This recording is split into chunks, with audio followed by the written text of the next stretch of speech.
성북동의 왕이라 불리던 사내가 가장 잔인한 배신을 마주하던 밤이었습니다. 준혁아, 숨을 죽여. 그래야 너가 산다. 성북동의 왕이었던 부모가 죽던 밤, 그의 아무도 모르는 곳으로 보내. 그리고 다시는 나타나지 못하게. 7살 소녀는 스스로 입을 닫고 어둠 속으로 숨어들었습니다. 이 어린 것까지 이렇게 만들면 난 평생 못 살아요. 과연 소녀는 이 지옥에서 살아남아 성북동의 진짜 주인이 될 수 있을까요? 안녕하세요. 감동적인 이야기를 전해드리는 인생 소담입니다. 사연 시작 전 구독과 좋아요 눌러주시고 어디서 듣고 계신지 댓글 남겨주시면 그곳에 따뜻한 행복과 행운이 가득 이르길 바라겠습니다. 그럼 오늘의 이야기 시작하겠습니다. 폭우가 쏟아지는 밤, 차가운 빗물이 깨진 유리창 사이를 비집고 들어왔습니다. 준혁의 아빠는 거친 숨을 몰아쉬며 뒷좌석에 갇힌 준혁의 손을 필사적으로 잡았지요. 준혁아, 절대 울지 마. 너가 살아있다는 걸 저들이 모르게 해야 해. 그래야 너가 산다. 그것이 마지막이었습니다. 아빠의 손이 힘없이 바닥으로 떨어지고 준혁은 터져 나오려는 비명을 막기 위해 사자 인형을 가슴이 터지도록 껴안았습니다. 7살 아이는 그날 밤 살기 위해 세상으로 향하는 모든 말문을 스스로 닫아버렸습니다. 장례식에서 돌아온 저택의 서재에서는 비릿한 탐욕의 냄새가 흐르고 있었습니다. 준혁의 숙부 강진태는 거울을 보며 넥타이를 정돈하더니 달수 앞에 돈봉투를 밀어놓았지요. 그 아이 아무도 모르는 곳으로 보내서 다시는 나타나지 못하게 해. 옷장 속에 숨어있던 준혁은 문틈 사이로 강진태의 비릿한 웃음을 보았습니다. 어린 준혁은 주먹을 하얗게 쥐어 손톱이 손바닥을 파고드는 통증으로 비명을 참아냈습니다. 저 웃음 뒤에 부모님의 죽음이 있다는 것을 아이는 7살의 나이에 뼈에 새기고 있었습니다. 그애 사고든 병이든 내 눈앞에서 당장 멀리 보내버리란 말이야. 달수가 돈봉투를 챙기는 모습을 보며 준혁은 입술이 하얗게 질리도록 꽉 다물었습니다. 아빠 말이 맞았어. 저들은 나를 죽이려 해. 단 한마디도 내 목소리를 들려주지 않을 거야. 아이는 숨을 멈춘 채 독하게 다짐했습니다. 저 사냥개 같은 노인 앞에서 결코 입을 열지 않겠다고 말이지요. 칠흑 같은 어둠 속에서 거칠고 어린 숨소리만 간신히 들려왔습니다. 금방이라도 터질 듯 파르르 떨리는 숨결이었지만 신기하게도 그것은 결코 울음으로 번지지는 않았지요. 준혁은 부모님의 체온이 채 가시지도 않은 사자 인형을 가슴이 터지도록 껴안았습니다. 그것만이 이 세상에서 유일하게 온기를 가진 생명체인 것처럼요. 준혁이 갈라진 목소리로 낮게 읊조렸습니다. 아빠, 사자는 울면 죽나요? 그럼 저도 이제 안 울래요. 그것은 7살 아이가 죽음의 문턱에서 배운 가장 처절하고도 독한 생존의 맹세였습니다. 이삿짐이 빠져나간 성북동 저택은 주인 잃은 무덤처럼 서늘한 향기만 가득했습니다. 구두 뒤축이 바닥을 때릴 때마다 텅 빈 벽을 타고 날카로운 울림이 거실 전체를 휘저었죠. 검은 양복을 입은 사내들이 바쁘게 오가며 집안에 남은 흔적들을 지워냈습니다. 준혁은 그 소음의 한복판에 조각상처럼 덩그러니 앉아 있었어요. 사내 하나가 준혁을 투명 인간 취급하며 위협적으로 스쳐 지나갔지만 준혁은 고개조차 돌리지 않았습니다.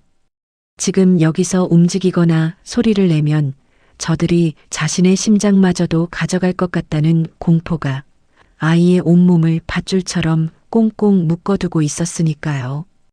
현관 앞에 남겨진 준혁의 작은 운동화만이 곧 닥쳐올 폭풍을 예감한 듯 바닥에 바짝 엎드려 있었습니다. 오래된 트럭 엔진이 쿨럭거리며 뿜어내는 매캐한 기름 냄새가 좁은 차 안을 꽉 채웠습니다. 덜컹거리는 진동이 시트를 타고 올라올 때마다 준혁의 작은 몸이 맥없이 흔들렸지요. 운전대를 잡은 달수는 가끔 준혁을 힐끔거렸습니다.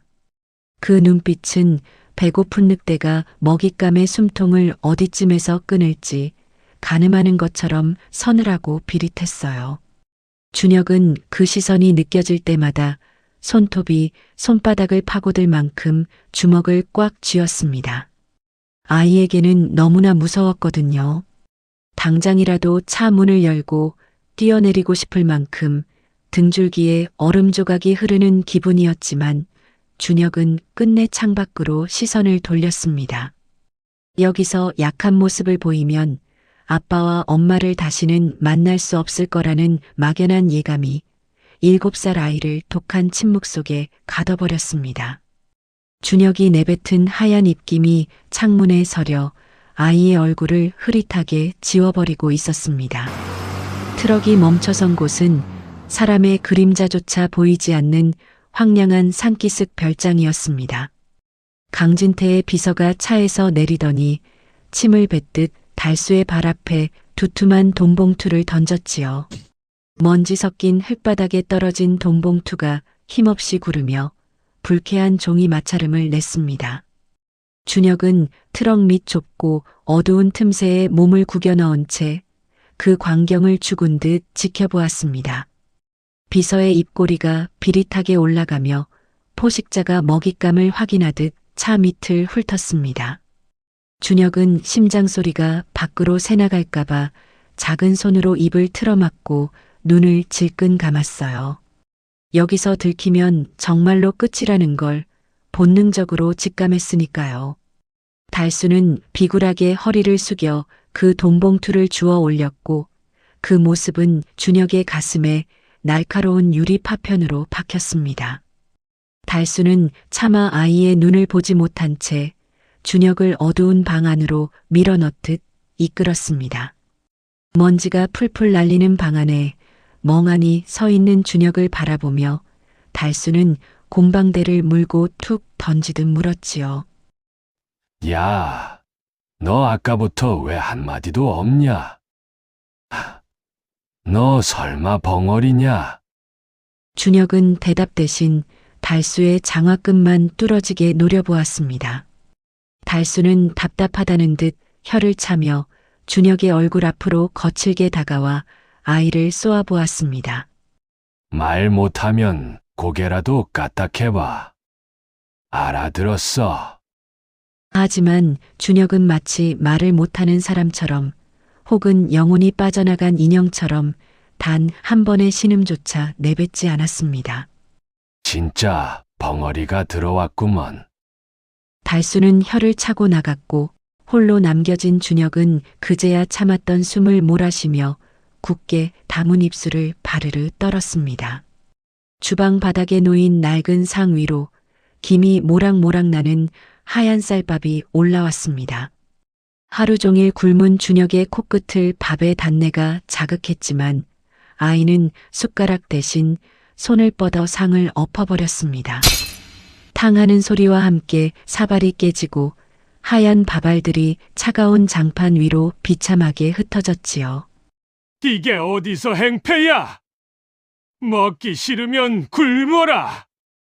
달수의 불호통이 좁은 주방을 찢을 듯 울렸고 준혁은 공포에 질려 눈을 질끈 감았습니다. 준혁의 몸이 저도 모르게 움찔하며 뒤로 물러났지만 아이는 끝내 눈을 감지 않았어요. 오히려 고개를 빳빳이 들고 독이 잔뜩 오른 어린 짐승처럼 달수를 노려보았습니다. 부모님을 잃고 홀로 남겨진 아이에게 남은 마지막 무기는 이 자존심 하나뿐이었으니까요.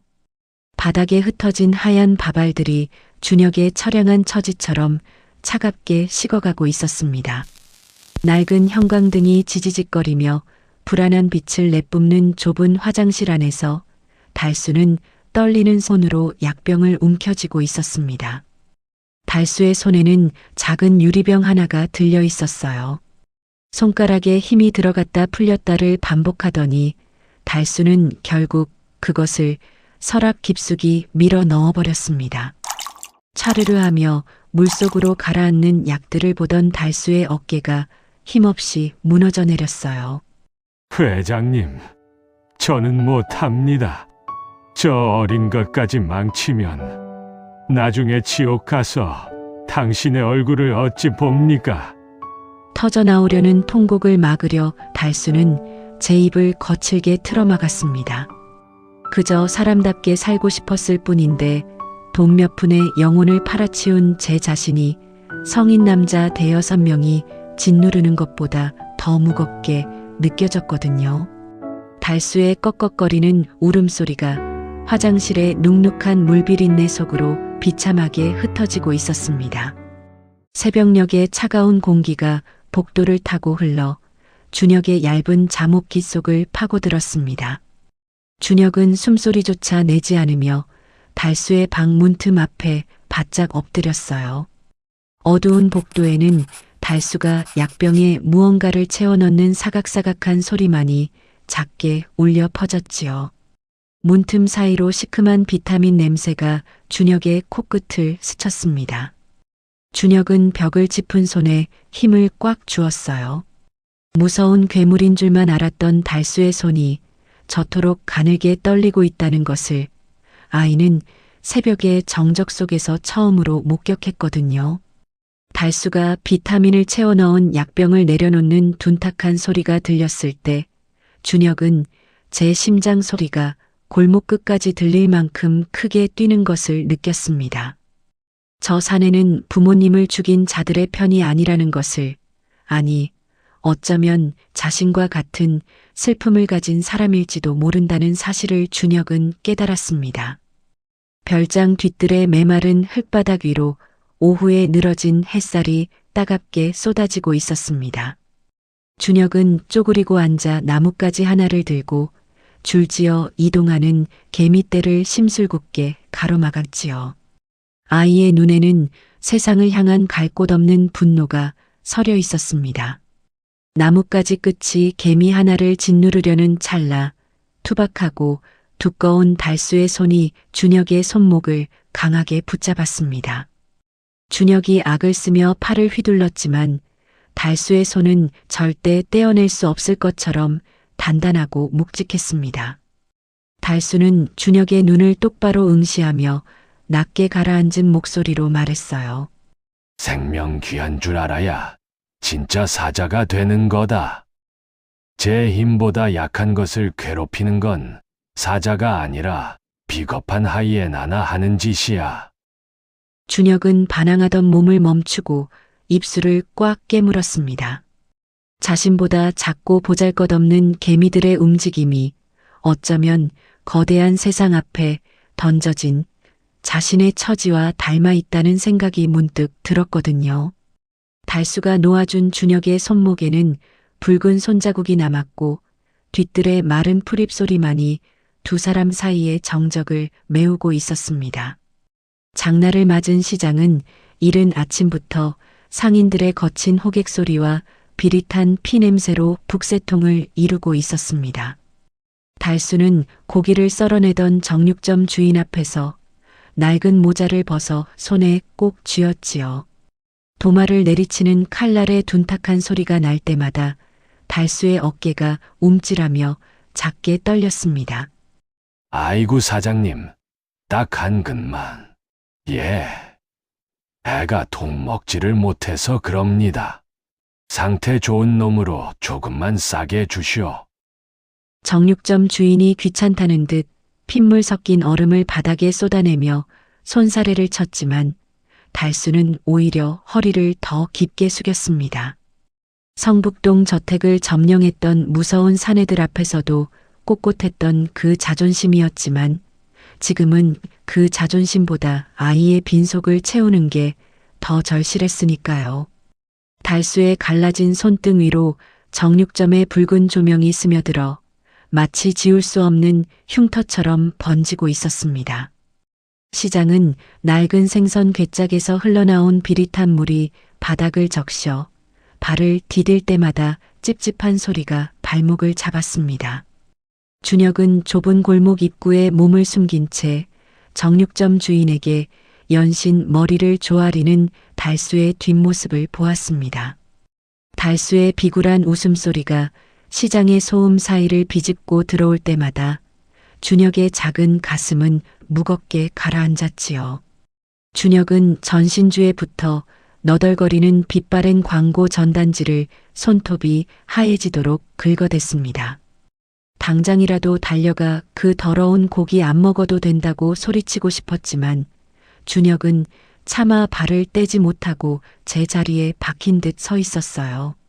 자신을 지키려다 꺾여버린 노인의 허리를 마주하는 것이 7살 아이에게는 날카로운 바늘이 가슴에 박히는 것보다 더 아프고 두려웠으니까요. 준혁이 손을 떼자 찢겨나간 전단지 조각들이 비릿한 바닥 위로 힘없이 떨어져 내렸습니다. 산을 오르는 길은 금세 어둠이 내려앉아 자갈이 밟히는 서걱거리는 소리만이 두 사람의 뒤를 따랐습니다. 달수는 무심한 척 누런 종이봉투 하나를 준혁에게 툭 던지듯 내밀었지요. 봉투 사이로 기름진 고기 냄새가 확 끼쳐왔지만 준혁은 선뜻 손을 뻗지 못하고 가만히 멈춰 섰습니다. 식기 전에 먹어라. 사자는 굶는 거 아니다. 달수의 투박한 목소리가 밤바람에 실려왔을 때 준혁의 시선은 달수의 신발 끝에 머물렀습니다. 달수의 낡은 운동화 끈이 풀려 흙먼지 속을 뒹굴고 있었지만 노인은 그것조차 모른 채 힘겨운 숨을 몰아쉬며 앞장서 걷고 있었지요. 준혁은 입술을 하얗게 질리도록 꽉 다물며 달수의 풀린 신발끈을 가만히 내려다보았습니다.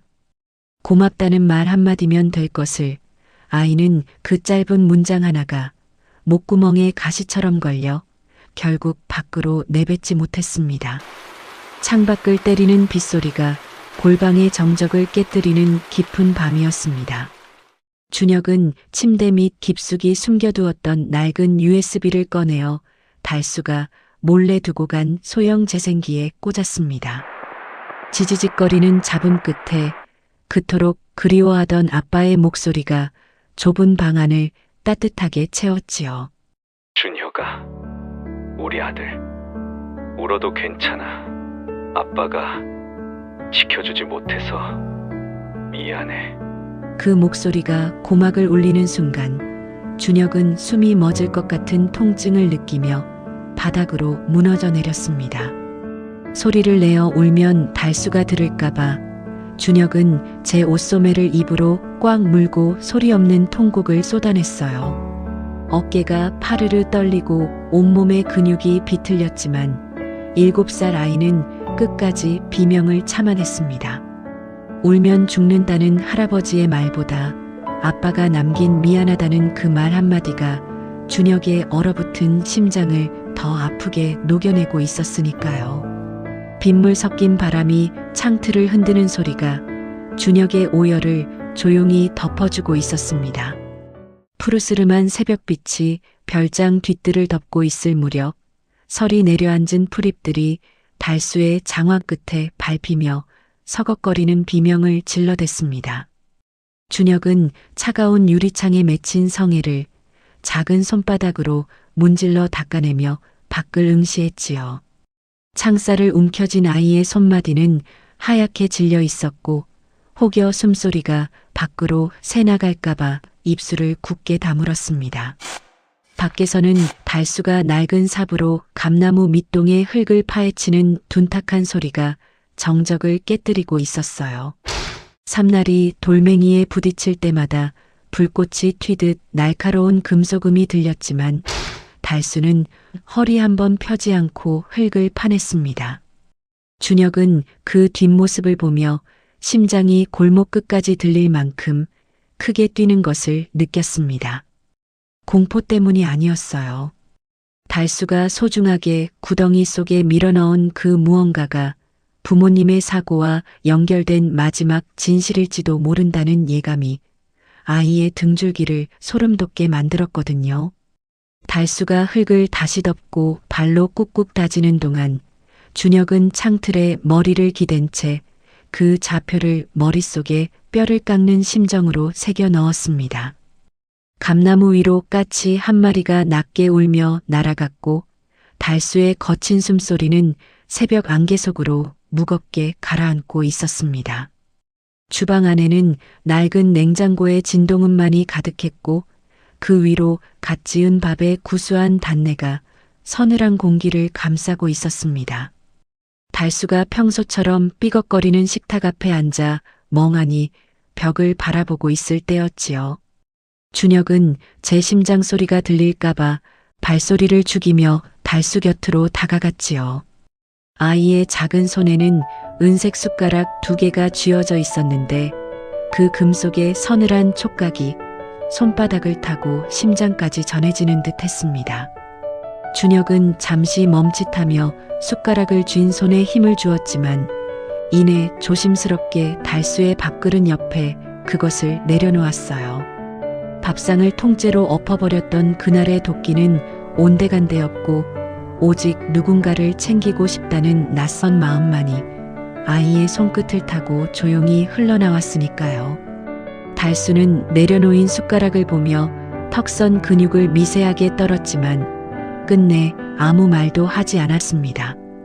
두 사람 사이에는 밖 공기에서 피어오르는 김만이 장막처럼 드리워져 있었어요. 이 조용한 첫 식사는 세상 그 어떤 성찬보다 묵직한 무게로 두 사람의 가슴을 채워가고 있었지요. 달수가 숟가락을 들어 첫 술을 뜨자 준혁도 비로소 고개를 숙이고 밥을 입에 넣었습니다. 별장의 평화를 찢어발기듯 산모퉁이를 돌아 나온 검은 차들의 행렬이 마른 낙엽을 짓밟으며 들이닥쳤습니다. 육중한 타이어가 자갈을 깨뜨리는 소리와 함께 시커먼 엔진의 열기가 산속의 습한 냉기를 단숨에 집어삼켰지요. 눈을 찌를 듯한 헤드라이트 불빛이 마당을 점령하자 달수는 본능적으로 준혁의 어깨를 밀치며 자신의 등 뒤로 숨기려 했습니다. 그렇지만 준혁은 달수의 그 거친 손길을 뿌리치고 오히려 한 발짝 앞으로 나섰습니다. 아이의 작은 어깨는 가늘게 떨리고 있었지만 입술만큼은 굳게 다물려 있었지요. 무서웠습니다. 당장이라도 저 어둠 속으로 도망쳐 숨고 싶었지만 준혁은 신발 속에서 발가락 끝을 바닥에 박아 넣으며 버텼습니다. 누군가의 등 뒤에 숨어 떨기만 하던 사자는 결국 사냥당하고 만다는 것을 아빠를 잃던 그날의 붉은 노을이 뼈저리게 가르쳐 주었으니까요. 준혁은 달수의 굽은 옆구리 바로 옆에 나란히 서서 쏟아지는 불빛을 정면으로 받아내었습니다. 헤드라이트 조명에 비친 두 사람의 그림자는 길게 늘어져 감나무 밑동에서 하나로 겹치고 있었습니다. 차 문이 열리는 둔탁한 소리가 정적을 깨뜨리며 늑대들의 등장을 알렸습니다. 별장 거실은 값비싼 정장에서 풍기는 가죽 냄새와 강진태의 비릿한 웃음소리로 가득 찼습니다. 강진태는 흙 묻은 구두를 신은 채 소파에 깊숙이 앉아 죽은 동생 부부의 사진을 손가락으로 툭툭 건드렸지요. 내 아비는 죽어서도 민폐구나. 이런 구질구질한 곳에 지분을 숨겨두다니. 준혁은 소파 옆에 서서 숙부의 구두 끝을 노려보며 주먹을 꽉 쥐었습니다. 당장이라도 그 비열한 입을 틀어막고 싶었지만 준혁은 참아야만 했어요. 여기서 무너지면 아빠가 남긴 마지막 유산마저 저 늑대의 아가리에 던져주게 된다는 걸 뼛속에 새기고 있었으니까요. 준혁의 떨리는 주먹 위로 강진태의 그림자가 짙게 내려앉았습니다. 책장 너머로 서늘한 밤바람이 스며드는 서재 안으로 들어오며 강진태는 준혁의 앞을 서슬퍼런 기세로 가로막으며 압박했습니다. 탁자 위에는 부모님의 유산을 포기한다는 인감증명과 각서가 날카로운 종이 날을 세우고 있었지요.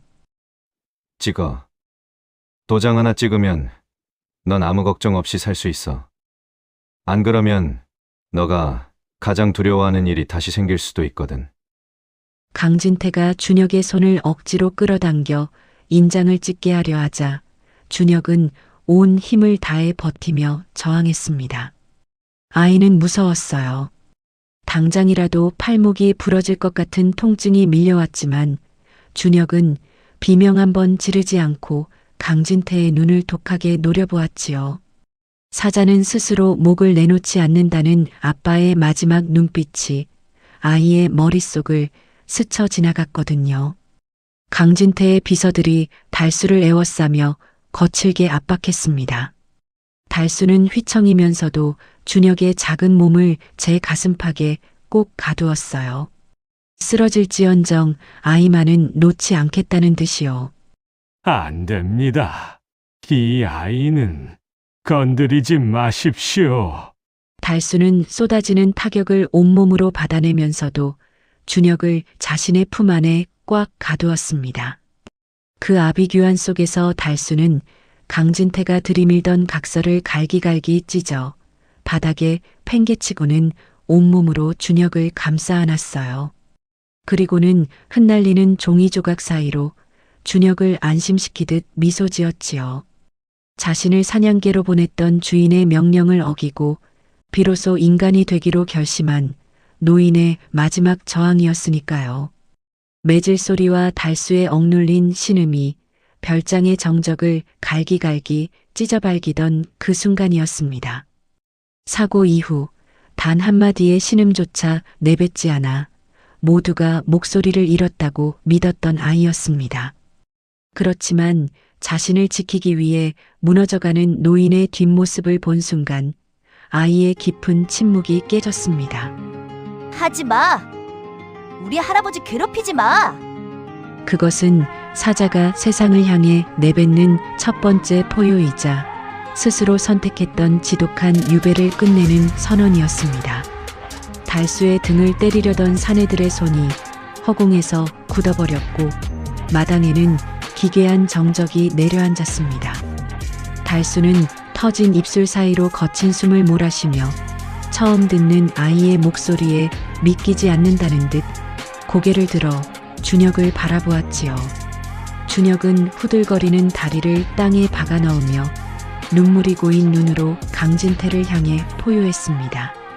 자신을 지키기 위해 피를 흘리는 노인을 위해 아이는 스스로 선택했던 그 지독한 침묵을 깨뜨린 것이었지요.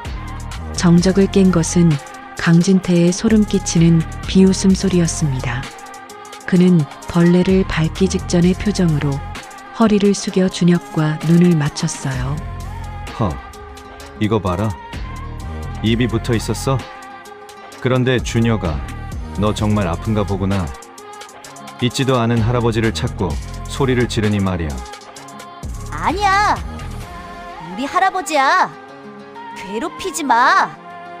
들었어? 저 노인은 내가 붙여준 감시인일 뿐인데 우리 조카님이 사고 충격으로 현실과 환상을 구분 못하는군. 정상적인 판단이 불가능해 보여. 강진태는 준혁을 보호가 필요한 환자로 몰아세우며 아이를 격리하려는 잔인한 명분을 만들어냈습니다. 당장 저 아이 데려가 조용한 곳에서 푹 쉬게 해줘야 하지 않겠어? 내가 직접 보호해줘야 할 것 같으니까. 선고가 떨어지자 사내들이 준혁을 에워싸며 차 쪽으로 강하게 몰아세웠습니다. 준혁이 품고 있던 사자 인형이 마른 흙바닥으로 툭 떨어졌고 강진태는 그것을 멀리 차버리며 돌아섰지요. 할아버지 이거 나! 준혁이 처절하게 외치며 손을 뻗었지만 시커먼 차들의 엔진 소리가 아이의 비명을 집어삼키며 밤 공기를 사납게 뒤흔들고 있었습니다. 검은 양복들이 준혁을 차 안으로 태우기 위해 매섭게 압박하던 찰나였습니다. 바닥에 피투성이가 되어 쓰러져 있던 달수가 떨리는 손으로 강진태의 구두 밑동을 꽉 붙잡았어요. 강진태, 그 피비린내 나던 빗길에서 내 놈이 무슨 짓을 꾸몄는지 내가 다 알고 있어. 그 말 한마디에 강진태의 얼굴에서 비릿한 여유가 순식간에 증발해버렸죠.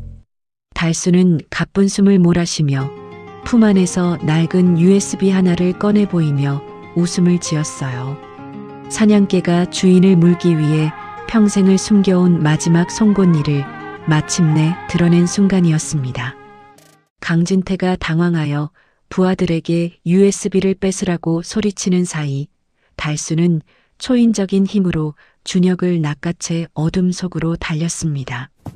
뒤쪽에서 들려오는 거친 욕설과 서치라이트의 불빛이 숲속의 나무들을 기괴하게 훑고 지나갔어요.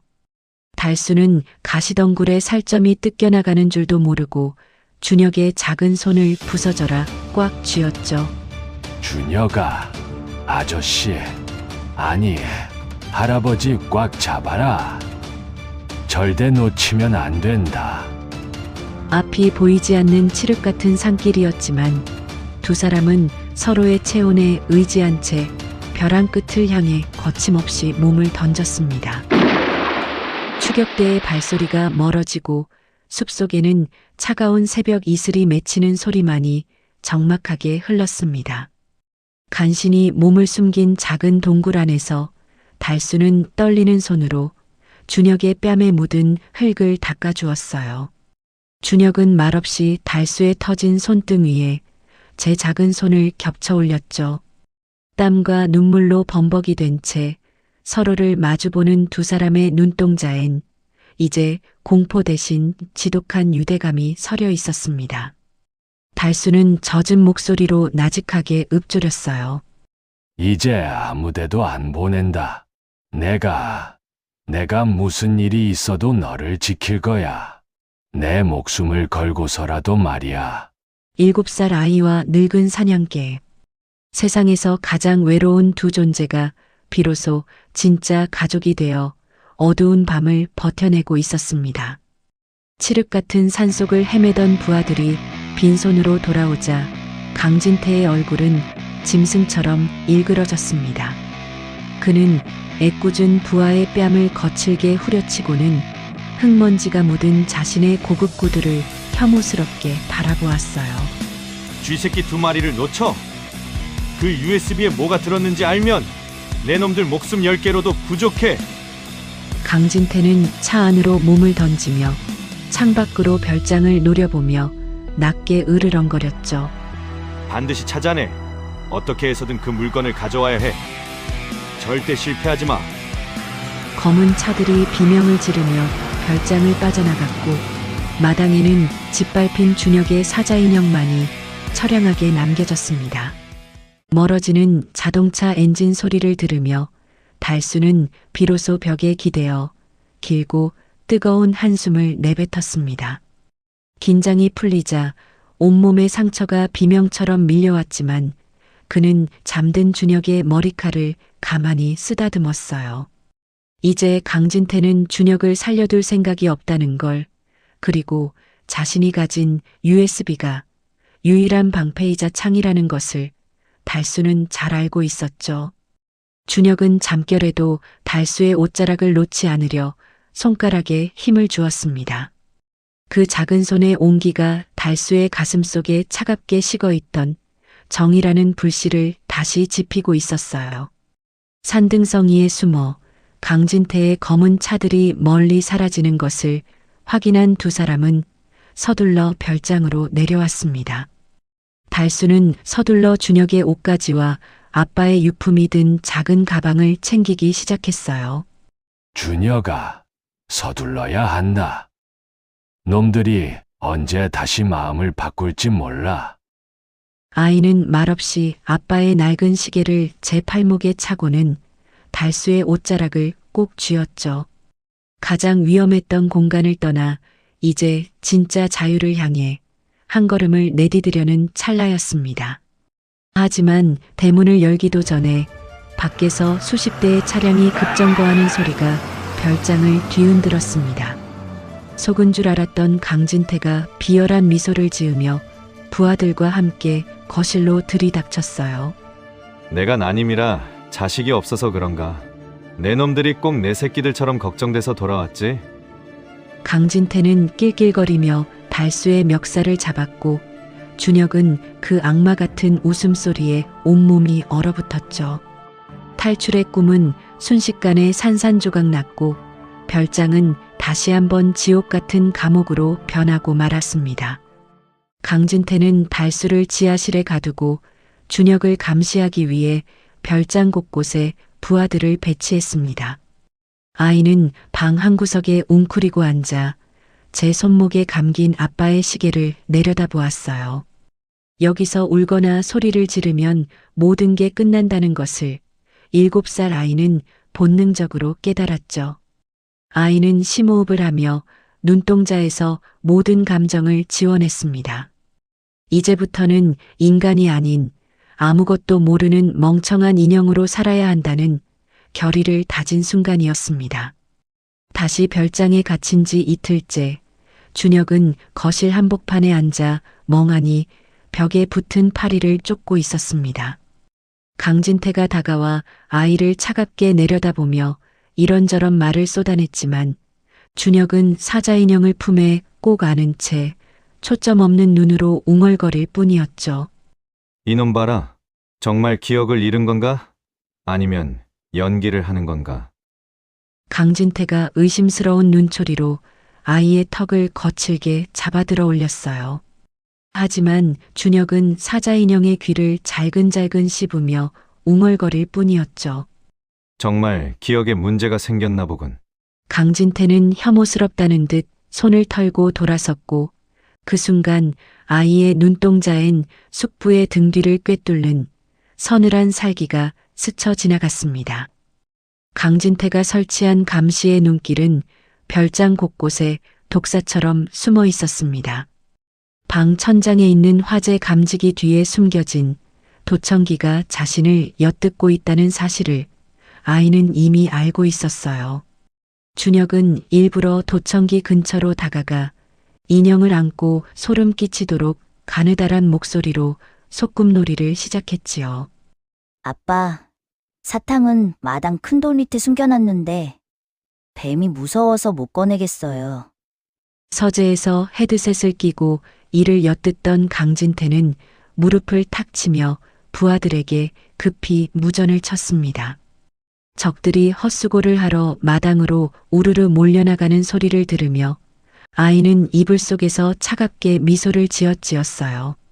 밤새 별장 마당을 샅샅이 파헤쳤지만 아무것도 나오지 않자 강진태의 인내심은 결국 바닥을 드러내고 말았습니다.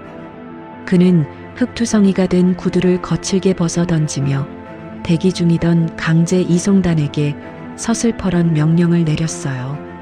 이런, 더는 못 참아. 저 아이를 당장 시설로 보내버려. 달수부터 어디론가 치워버리라고. 검은 양복을 입은 사내들이 거친 구두 소리를 내며 아이의 방으로 들이닥치기 시작했죠. 준혁은 미리 봐두었던 환기구로 탈출하여 주차장에 대기 중이던 낡은 트럭 밑으로 몸을 숨겼습니다.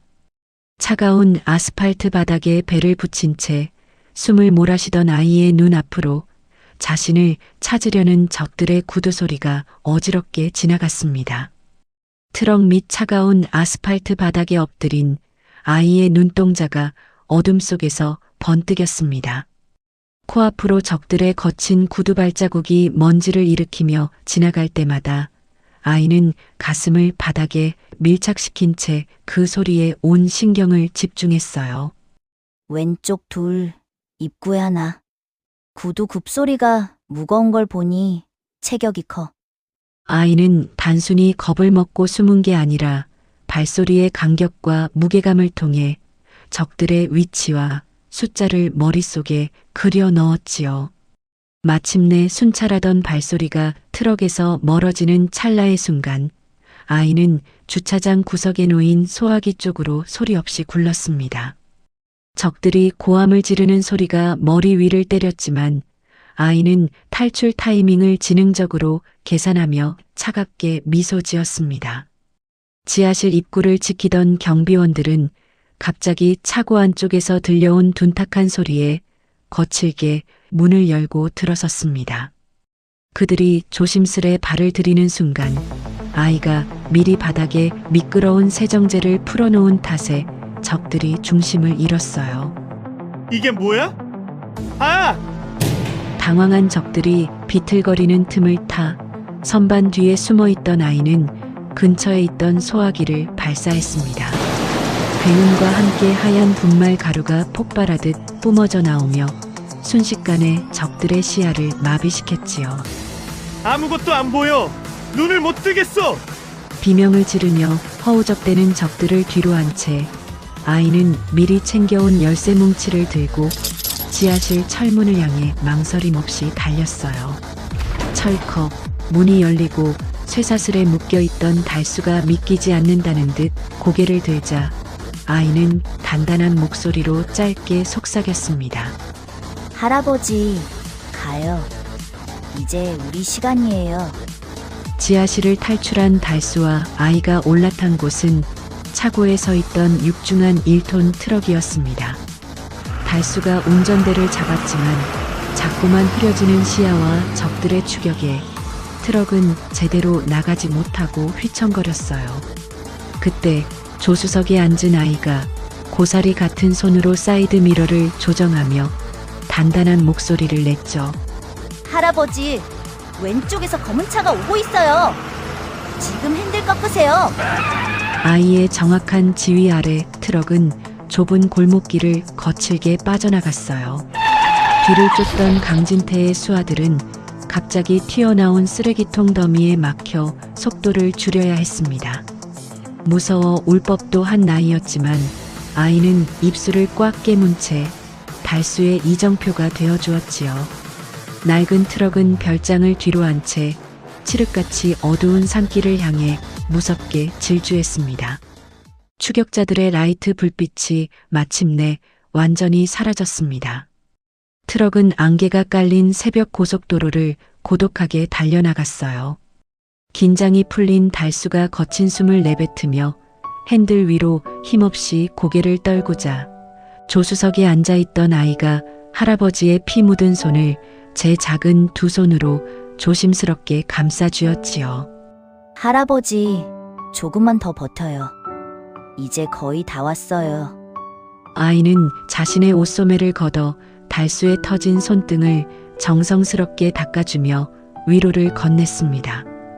달수는 고통 속에서도 자신을 살리려는 7살 아이의 맑고 단단한 눈망울을 보며 다시 한번 가족 페달을 밟을 힘을 얻었어요.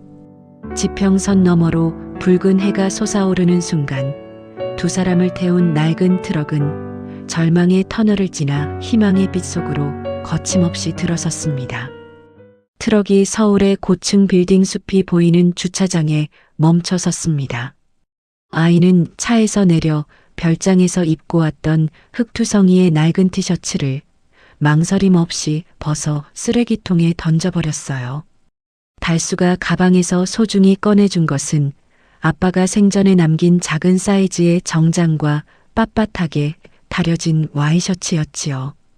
고사리 같은 손으로 셔츠의 단추를 하나하나 채우는 아이의 표정에는 이제 7살다운 천진함은 눈 씻고 찾아볼 수 없었습니다. 아빠의 유품인 시계를 손목에 다시 한번 고쳐찬 아이는 거울 속의 자신을 향해 차갑고 단단하게 읊조렸어요. 할아버지, 이제 울지 마요. 아빠를 뺏어간 그 사람들, 내가 똑같이 만들어줄 거니까. 어린아이의 옷을 벗고 정장을 차려입은 사자는 이제 복수의 심장부인 서울을 향해 당당히 첫발을 내디뎠습니다. 웅장한 클래식 음악이 흐르는 연회장은 강진태의 회장 취임을 축하하는 화려한 꽃들과 정계 인사들로 가득 찼습니다. 단상 위 승리자의 미소를 지으며 박수갈채를 받는 강진태의 모습은 마치 세상의 주인이라도 된 듯 오만해 보였죠. 바로 그때 연회장의 거대한 황금빛 문이 천천히 열리며 눈부신 조각이 쏟아져 들어왔습니다. 모든 사람의 시선이 문 쪽으로 쏠린 순간 아빠의 유품인 검은 정장을 완벽하게 차려입은 7살 아이가 당당히 레드 카펫 위로 발을 내디뎠어요. 아이의 곁에는 깨진 안경 대신 새 안경을 쓰고 허리를 꼿꼿이 편 달수가 든든한 그림자처럼 버티고 서 있었습니다. 죽은 줄로만 알았던 진짜 후계자와 늙은 사냥개의 등장에 장내에는 찬물을 끼얹은 듯한 정적이 감돌았고 단상 위 강진태의 얼굴은 순식간에 흙빛으로 변했습니다. 장내를 가로질러 단상 앞까지 걸어온 아이는 돌연 차가웠던 표정을 지우고 예전에 그 천진난만한 아이처럼 해맑게 웃었어요. 강진태의 부하들이 앞을 막아섰지만 아이는 그들 사이를 미꾸라지처럼 빠져나가 강진태의 소매자락을 꼭 붙잡았어요. 숙부님, 취임 축하드려요. 제가 선물을 가져왔거든요. 아이는 주머니에서 작은 유리병 하나를 꺼내 강진태의 손바닥 위에 조심스럽게 올려두었지요. 그것은 강진태가 아이에게 몰래 건넸던 바로 그것이었습니다. 강진태의 손이 미세하게 떨리는 그 찰나 아이는 그의 손을 차갑게 꽉 쥐며 오직 강진태만 들릴 정도의 낮은 목소리로 속삭였습니다. 기억나세요? 숙부님이 저한테 주셨던 거잖아요.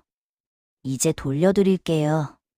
수많은 기자의 카메라 셔터 소리에 강진태는 억지 미소를 지으며 약통을 받아들었지만 눈동자는 경악으로 심하게 흔들렸어요. 준혁아, 몸도 안 좋다더니 여기까지 오고 기특하구나.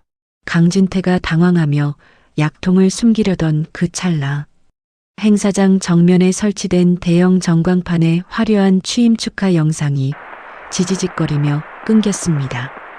이내 장내에는 서늘한 기계음과 함께 붉은 글씨가 떠올랐고 별장에서 녹화된 블랙박스 영상이 전광판을 가득 채웠어요.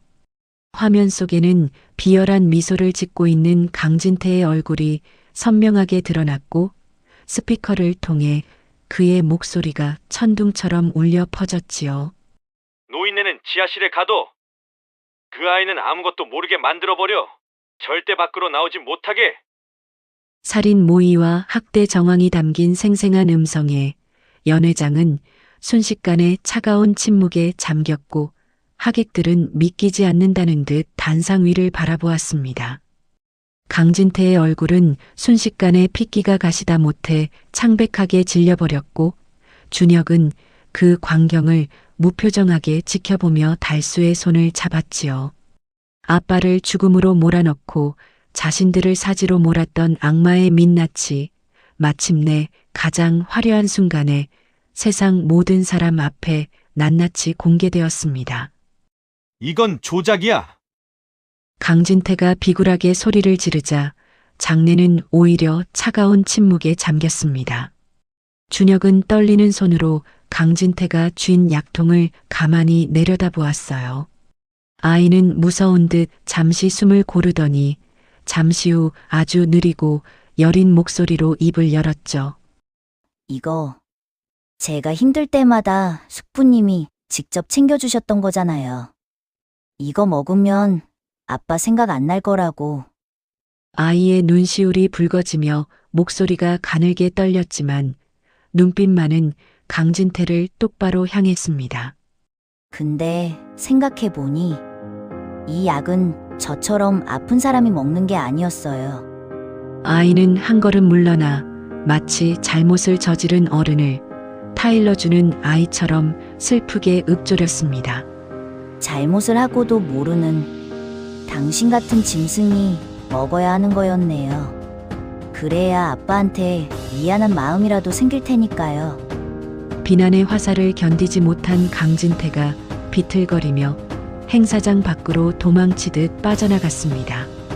넘어질 듯 위태롭게 달아나는 그의 뒷모습을 보며 준혁은 가쁘게 몰아쉬던 숨을 간신히 가라앉혔어요. 아이는 마이크를 잡은 작은 손을 파르르 떨면서도 멀어져 가는 강진태를 향해 눈물을 꾹 참으며 외쳤습니다. 도망치세요. 할아버지를 그렇게 괴롭히고 우리 아빠를 그렇게 만들었으면 도망이라도 가야죠. 강진태가 공포에 질려 뒤를 돌아보자 아이의 눈가에는 어느새 억눌렀던 눈물이 그렁그렁하게 맺혀 있었습니다. 그것은 잔인한 살기가 아니라 사랑하는 사람들을 지키기 위해 억지로 용기를 낸 아이의 마지막 절규였죠. 꼭 찾을 거예요. 가서 아빠랑 할아버지한테 잘못했다고 빌게 만들 거예요. 아이의 떨리는 목소리가 로비에 울려 퍼지자 지켜보던 사람들의 입에서는 나지막한 탄식과 안타까움이 터져 나왔습니다. 허겁지겁 달아나는 강진태의 비겁한 모습 뒤로 준혁은 참았던 눈물을 떨어뜨리며 달수의 품에 얼굴을 묻었습니다. 화려했던 연회장은 순식간에 아수라장이 되었고 강진태의 지시를 따랐던 부하들은 속속들이 경찰에게 연행되었습니다. 그 혼란을 틈타 강진태는 비상계단을 통해 지하 주차장으로 비겁하게 숨어들었지요. 단상 아래로 내려온 아이는 멀어지는 사이렌 소리를 들으며 제 곁을 지키는 달수의 투박한 손을 꼭 잡았습니다. 할아버지, 이제 됐어요. 변호사 아저씨들한테 아빠가 남긴 자료 전부 전해달라고 하세요. 아이는 떨리는 목소리를 가다듬으며 마치 어른을 위로하듯 달수를 올려다보며 미소 지었어요. 나쁜 짓 하면 벌 받는다고. 할아버지가 그랬잖아요. 이제 법이 그 사람을 찾아낼 거예요. 강진태는 연행되는 부하들 사이로 끝까지 모습을 드러내지 않고 잠적했습니다. 그렇지만 아이는 그가 어디로 숨든 더 이상 두렵지 않다는 듯 창밖의 맑은 하늘을 가만히 바라보았습니다. 잠시 후 수십 대의 카메라와 마이크가 아이의 작은 입술 끝에 집중되었습니다. 대한민국을 뒤흔든 대기업의 후계자 자리가 바로 눈앞에 있었지만 정장을 갖춰 입은 아이는 오히려 홀가분한 표정으로 카메라를 응시했어요. 저는 이제 성북동 집을 떠나려고 합니다. 그 큰 집은 저한테 너무 춥고 무서운 곳이었거든요. 기자들의 질문이 쏟아졌지만 아이는 달수의 손을 더욱 꽉 쥐며 조용히 고개를 저었습니다. 회장님 같은 거 안 해도 돼요. 저는 그냥 아침에 할아버지가 끓여주는 된장찌개 먹고 친구들이랑 운동장에서 뛰어노는 평범한 아이로 살고 싶어요. 아이의 맑은 눈망울에 맺힌 진심 어린 소망에 냉정했던 기자들조차 숙연해지며 셔터 소리를 멈추었지요. 아빠의 유품인 시계를 소중히 어루만진 아이는 마지막으로 카메라를 향해 예쁜 미소를 지어 보이며 세상에 작별 인사를 건넸습니다. 모든 화려함을 뒤로하고 달수와 함께 평범한 일상을 향해 걸어나가는 아이의 뒷모습은 그 어떤 승리자의 모습보다 당당하고 아름다워 보였습니다. 비바람이 몰아치는 시골의 낡은 폐가 안에는 진흙투성이가 된 강진태가 구석에 몸을 숨기고 있었습니다. 그는 떨리는 손으로 구형 휴대전화를 꺼내 번호를 눌렀지요. 수신음이 몇 번 울린 뒤 누군가 전화를 받자 강진태의 눈에 다시 도끼 어린 광기가 서렸습니다. 나다. 지금 당장 사람 풀어. 그 노인네 달수부터 어디론가 치워버려. 다시는 나타나지 못하게. 강진태는 갈라진 목소리로 지씹듯 말을 이어갔습니다. 가장 소중한 게 눈앞에서 사라질 때 그 꼬맹이 낯짝이 어떨지 상상만 해도 흥미롭군. 다시는 내 앞에 나타나지 못하게 아무도 모르는 곳으로 보내서 가둬버려. 전화기 너머의 대답을 들은 강진태가 기괴한 웃음을 터뜨리며 어둠 속으로 몸을 깊숙이 감췄습니다. 복수를 끝냈다고 믿으며 단잠에 빠진 아이와 달수의 머리 위로 새로운 그림자가 소리 없이 들이우고 있었습니다. 창밖으로는 서울 시내가 한눈에 내려다 보이고 방 안은 값비싼 대리석과 화려한 가구들로 가득 차 있었습니다. 누구나 탐내는 그 권력의 중심부에서 7살 준혁은 아빠가 앉았던 거대한 책상 앞에 가만히 서 있었어요. 책상 위에는 금방이라도 세상을 호령할 수 있는 회장의 직인과 서류들이 놓여 있었지만 준혁은 그것들에 눈길조차 주지 않았지요. 아이가 소중하게 품에 안은 것은 구석에 덩그러니 놓여있던 낡고 때 묻은 사자인형 하나뿐이었어요. 아이는 인형의 먼지를 탁탁 털어내고는 아빠의 손때가 묻은 책상을 마지막으로 부드럽게 쓰다듬었습니다. 아빠, 나 이제 이거 안 할래. 아빠가 나한테 진짜 주고 싶었던 건 이런 게 아니라는 거. 이제 알 것 같아. 아이는 미련 없이 뒤를 돌았습니다.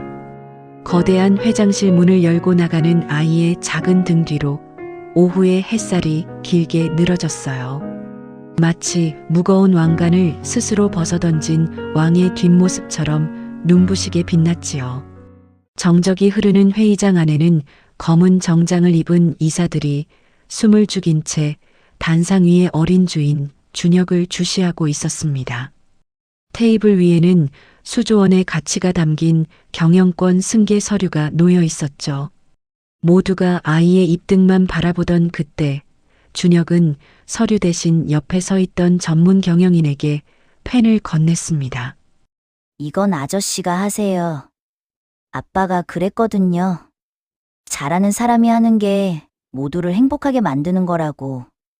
예상치 못한 선언에 장내가 술렁이자 준혁은 사자인형을 품에 꼭 안으며 환하게 미소 지었습니다. 저는 이제 이거 안 해요. 할아버지가 밖에서 기다리시거든요.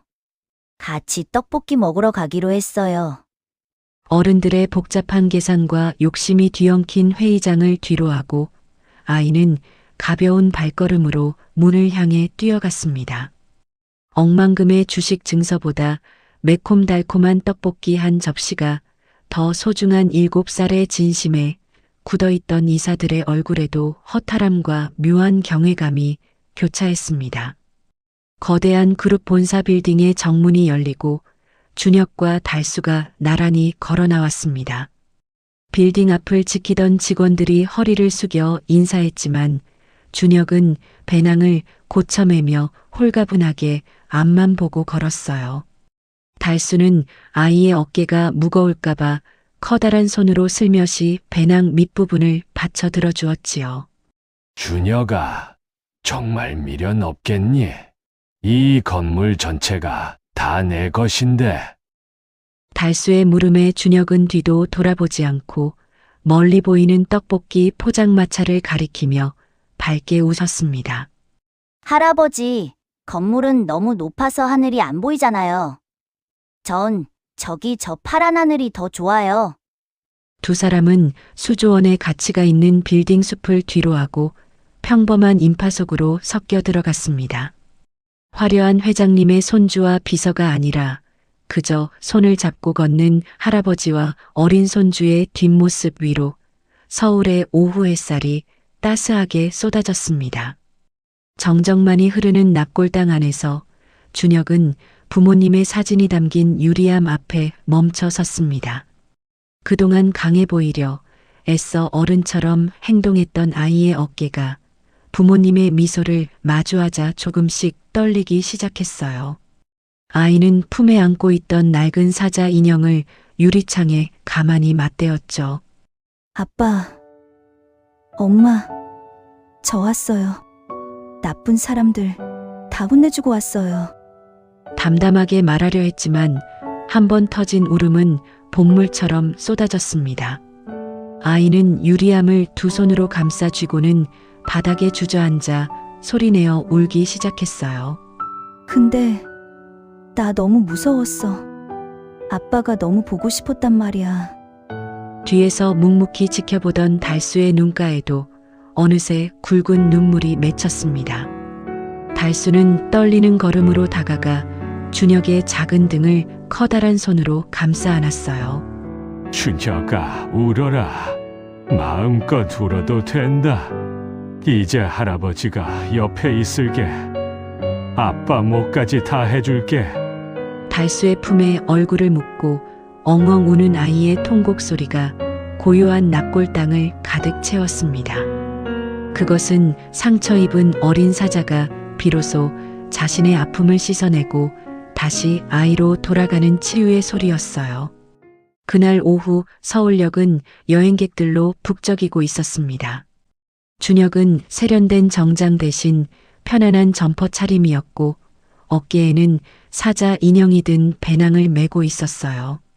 그 옆엔 낡은 중절모를 쓴 달수가 투박한 손으로 준혁의 작은 손을 꼭 잡고 서 있었지요. 대합실 한쪽 TV에선 뉴스 속보가 흘러나오고 있었습니다. 성북동 일가 살인미수 혐의를 받고 있는 강진태 전 대표가 이틀째 행방불명 상태입니다. 화면 속 강진태의 몽타주를 뒤로 한 채 준혁은 미련 없이 개찰구를 향해 걸음을 옮겼습니다. 할아버지, 이제 정말 우리만 아는 곳으로 가는 거 맞죠? 달수는 인자하게 웃으며 아이의 머리를 쓰다듬어 주었어요. 그럼 이제 도련님 말고 그냥 내 손주 준혁이로만 사는 거다. 기차가 플랫폼으로 들어오고 두 사람은 평범한 사람들 틈에 섞여 화려했던 서울을 떠나고 있었습니다. 기차가 멈춰 선 곳은 이름조차 생소한 어느 시골의 간이역이었어요. 작고 조용한 역에 내린 두 사람의 모습이 보였습니다. 준혁은 역문을 나서자마자 가슴 깊이 시원한 공기를 들이마셨어요. 우와! 할아버지, 공기에서 풀 냄새가 나요. 해맑게 웃는 아이의 얼굴 위로 붉은 노을이 따스하게 내려앉고 있는 늦은 오후였습니다. 달수는 짐을 고쳐매며 멀리 보이는 마을 산등성이를 가리켰지요. 그런데 이때 카메라의 시선이 두 사람의 뒤를 조용히 쫓고 있었습니다.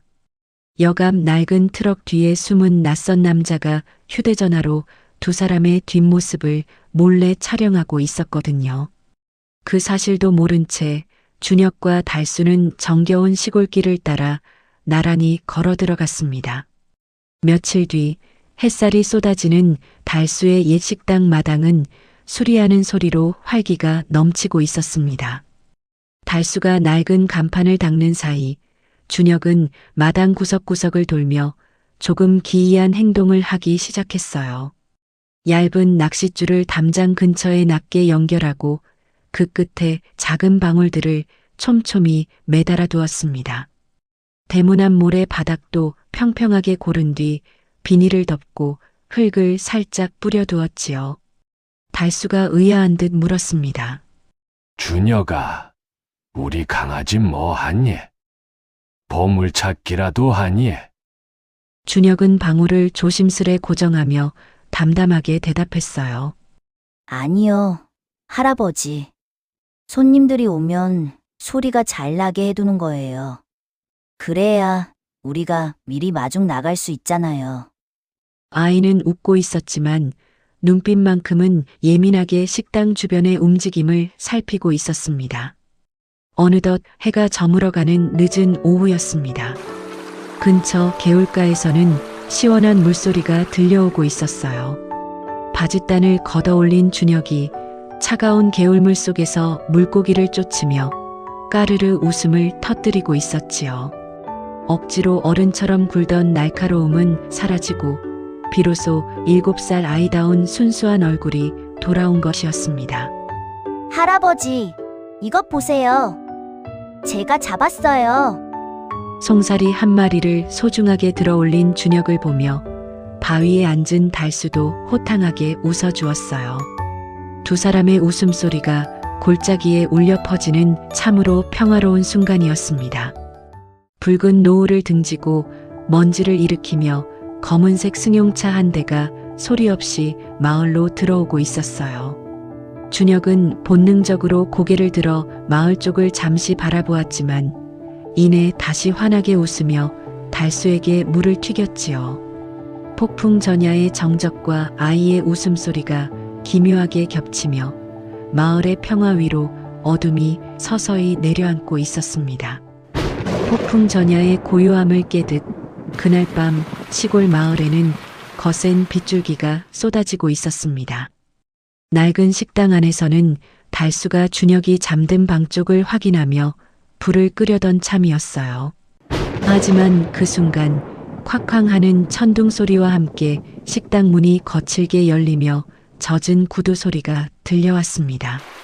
어둠 속에서 나타난 것은 몰골이 초췌해진 그러나 눈빛만은 서슬퍼런 도끼를 품은 강진태였어요. 이런 구석진 곳에 숨어 있으면 내가 모를 줄 알았나? 강진태의 비열한 목소리가 식당 안을 긁어내렸죠. 놀란 달수가 몸을 일으키기도 전에 강진태는 달수를 구석으로 몰아넣으며 으르렁거렸습니다. 준혁이 어디 있어? 그놈이 가진 것을 내놓기 전엔 오늘 밤이 마지막인 줄 알아. 강진태는 달수를 구석으로 몰아붙이며 거칠게 압박했습니다. 달수는 공포에 질린 와중에도 준혁이 있는 방 쪽을 흘긋 바라보며 필사적으로 입술을 깨물었죠. 거센 빗소리가 지붕을 때리는 가운데 좁은 식당 안에는 금방이라도 피가 터져 나올 듯한 팽팽한 긴장감이 흐르고 있었습니다. 그때 천둥 소리와 함께 식당 안의 불이 일제히 꺼져버렸습니다. 칠흑 같은 어둠 속에 갇힌 강진태는 손에 무언가를 꽉 움켜쥔 채 어둠 속을 매섭게 노려보았습니다. 누구야? 준혁이 너지? 당장 불 안 켜! 그렇지만 대답 대신 들려온 것은 식당 구석구석에서 들려오는 기묘한 방울 소리와 거친 금소금이었습니다. 어둠 속에서 준혁이 소리 없이 나타났어요. 숙부님, 왜 할아버지 아프게 해요? 준혁의 목소리는 너무나 맑고 여려서 거센 빗소리에 묻힐 듯 했습니다. 할아버지가 아프면 저도 아픈데 숙부님은 나쁜 사람 같아요. 준혁은 숙부를 위협하거나 압도하려 하지 않았습니다. 그저 아이의 눈으로 본 나쁜 짓을 순수하게 지적했을 뿐이었죠.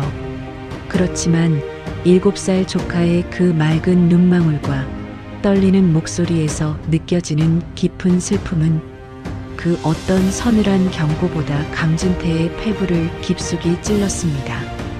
강진태는 조카의 그 순수한 눈을 마주하는 순간 자신이 절대로 이길 수 없다는 사실을 본능적으로 깨닫고 뒷걸음질을 치기 시작했어요. 자신의 추악함이 아이의 순수함 앞에 낱낱이 드러나는 순간 아기는 스스로 무너져 내리고 있었습니다.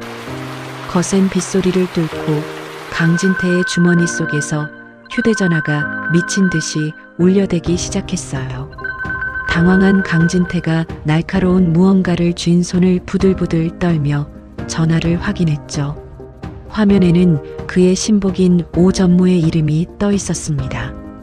강진태가 전화를 받자마자 스피커폰 너머로 비명에 가까운 목소리가 터져 나왔습니다. 회장님, 지금 뭐 하시는 거예요? 당장 멈추세요. 지금 회장님 얼굴이 전 국민한테 생중계되고 있다고요. 강진태의 눈동자가 갈피를 못 잡고 흔들렸어요. 그제야 식당 구석구석 준혁이 할아버지와 함께 식당을 고치며 매달아 두었던 낡은 태블릿과 휴대폰들이 번뜩이고 있었지요. 그날 낮에 손님을 미리 마중하고 싶다며 설치했던 그 기기들이 사실은 이 모든 순간을 지켜보는 눈이 되어 있었던 것이었어요. 준혁아, 내가 이걸. 강진태의 비열한 표정, 노인을 위협하는 추악한 모습이 실시간 영상을 통해 전국으로 퍼져나가고 있었습니다. 이미 댓글창에는 수만 개의 비난이 폭포처럼 쏟아지고 있었어요. 강진태는 뒤늦게 카메라를 가리려 허우적거렸지만 이미 때는 늦었죠. 어둠 속에서 그를 비추는 작은 액정 화면들은 마치 수천 개의 눈이 되어 그의 죄를 낱낱이 지켜보고 있었습니다. 거친 빗줄기를 뚫고 파란색과 빨간색의 사이렌 불빛이 어두운 시골 마을을 가득 채우기 시작했어요. 식당 문이 열리고 형사들에게 양팔을 붙들린 강진태가 비틀거리며 걸어 나왔지요. 조금 전까지 악을 쓰며 저항하던 기세는 온데간데 없어졌고 고개를 푹 숙인 비참한 도망자의 모습만 있었습니다. 마당 한쪽에는 비에 젖은 채 서로를 꼭 껴안고 있는 달수와 준혁의 모습이 보였습니다. 강진태는 연행되는 와중에도 준혁이 원망스러운 듯 쏘아보았지만 준혁은 그저 달수의 품에 얼굴을 묻은 채 그 시선을 외면했어요. 강진태 씨, 당신이 노인과 아이를 협박하는 장면이 이미 전 국민에게 생중계됐습니다. 묵비권을 행사할 수 있지만 변명할 기회는 없을 겁니다. 형사의 냉정한 목소리가 빗소리에 섞여 울려 퍼졌습니다. 마을 입구까지 몰려든 주민들은 혀를 차며 손가락질을 했어요. 화려한 회장실을 꿈꾸던 강진태의 야욕은 진흙탕 바닥에 처박힌 낡은 구두처럼 초라하게 끝이 났습니다. 멀어져가는 사이렌 소리 뒤로 식당 마당을 밝히던 준혁의 작은 기기들이 하나둘씩 꺼지기 시작했어요. 그토록 길었던 싸움이 끝나고 마을에는 다시 무거운 빗소리만이 남았습니다. 사이렌 소리가 멀어지고 다시 찾아온 식당 안은 빗소리만이 고요하게 울려 퍼지고 있었습니다. 강진태가 휘두르던 칼날 앞에 꼿꼿이 버티고 섰던 달수는 범인이 떠나자마자 온몸에 힘이 빠진 듯 휘청거리며 자리에 주저앉고 말았습니다. 거칠게 떨리는 달수의 굵은 손이 바닥을 짚으며 위태롭게 흔들리고 있었죠. 할아버지, 방금 전까지 영특하게 기기를 다루던 준혁이 달려와 달수의 품에 안겼습니다. 아이는 할아버지의 가슴에 귀를 대고 아직도 진정되지 않아 쿵쾅거리는 심장 소리를 가만히 들었습니다. 달수는 떨리는 손으로 준혁을 꼭 껴안았지만 다리에 힘이 풀려 도저히 일어날 수가 없었습니다. 준혁아, 무서웠지? 미안하다. 이 할애비가 못나서 너를 이런 위험한 데까지. 달수의 목소리가 젖은 빗소리처럼 눅눅하게 떨렸습니다. 그렇지만 준혁은 고개를 가로저으며 오히려 작은 두 팔로 달수의 굽은 등을 단단하게 감싸 안았습니다. 아니요. 할아버지, 할아버지가 저 지켜주셨잖아요. 이제 제가 할아버지 옆에 있을게요. 준혁은 앙상해진 달수의 팔을 자기 어깨에 두르게 하고는 온 힘을 다해 할아버지를 부축했습니다. 7살 아이의 작은 어깨가 할아버지의 무게에 조금 눌리는 듯 했지만 준혁의 눈빛만은 그 어느 때보다 깊고 단단했습니다. 세상에서 가장 큰 사자였던 할아버지가 작아진 날, 아이는 비로소 할아버지를 품어주는 든든한 나무가 되어주고 있었습니다. 폭풍 같은 밤이 지나간 고요한 병실, 준혁은 잠든 달수의 거친 손을 두 손으로 꼭 쥐고 있었습니다. 아이는 잠든 달수의 손등에 자기 뺨을 가만히 대고 속삭였어요. 할아버지, 나 지켜줘서 고마워요. 이제 무서운 꿈 안 꿀 것 같아요. 준혁의 눈에서 떨어진 눈물 한 방울이 달수의 손등을 적셨어요. 잠결에 그 온기를 느낀 듯 달수의 입가에 옅은 미소가 번졌지요. 며칠 뒤 활기찬 시장 골목에는 고소한 기름 냄새와 함께 사자통닭이라는 새 간판이 걸렸습니다. 가게 앞은 이미 통닭을 기다리는 마을 사람들로 북적이고 있었죠. 자, 뜨거우니까 조심들 하세요. 달수가 땀을 닦으며 호탕하게 웃자 곁에서 포장을 돕던 준혁이 야무지게 상자를 건넸습니다. 재벌가 도련님의 서늘한 표정은 사라지고 마을 사람들의 사랑을 듬뿍 받는 평범한 7살 소년의 얼굴이 그 자리를 대신하고 있었지요. 가게 문을 나선 준혁이 자전거 바구니에 통닭을 싣고 활기차게 외쳤습니다. 할아버지, 저 금방 다녀올게요. 달수 또한 배달을 위해 오토바이에 오르려던 참이었죠. 마을 곳곳으로 퍼져나가는 두 사람의 일상은 그 어떤 화려한 왕관보다 더 단단하고 평화로워 보였습니다. 하지만 오토바이에 시동을 걸려던 달수가 갑자기 멈춰섰습니다. 달수의 낡은 운동화 끈이 힘없이 풀려 바닥에 끌리고 있었기 때문이었죠. 달수는 굽지 않는 허리를 잡고 끙끙대며 신발끈을 묶으려 애를 썼지만 세월에 굳어버린 몸은 마음처럼 움직여주지 않았습니다. 배달을 가려던 준혁이 자전거를 세우고 달려와 달수의 발 앞에 무릎을 굽히고 앉았어요. 아무 말 없이 달수의 흙 묻은 신발끈을 집어든 준혁의 손길은 정성스러웠죠. 준혁은 할아버지의 신발끈을 아주 단단하게 나비 모양으로 묶어주었습니다. 늘 자신을 위해 무릎을 굽혔던 할아버지에게 이제는 아이가 자신의 무릎을 내어준 것이었죠. 할아버지, 이제 안 풀릴 거예요. 제가 아주 꽉 묶었거든요. 준혁이 환하게 웃으며 일어서자 달수는 코끝이 찡해오는 것을 참으며 준혁의 어깨를 든든하게 짚어주었습니다. 두 사람이 손을 꼭 맞잡고 황금빛 노을이 내리는 길을 천천히 걸어가고 있었습니다. 길게 늘어진 두 사람의 그림자는 이제 완벽한 하나의 가족이 되어 길 위를 수놓고 있었죠. 사자는 이제 혼자가 아니었습니다. 사랑이라는 가장 따뜻한 숲을 찾았으니까요. 선생님들, 오늘 이야기는 여기까지입니다. 평생을 화려한 왕관과 높은 성벽 속에서 외로운 사자로 살아왔던 한 소년이 생의 끝자락에서 만난 것은 거창한 부귀영화가 아니었습니다. 투박한 할아버지의 손을 잡고 걷는 시골길, 그리고 그 길 끝에서 풍겨오는 고소한 통닭 냄새였습니다.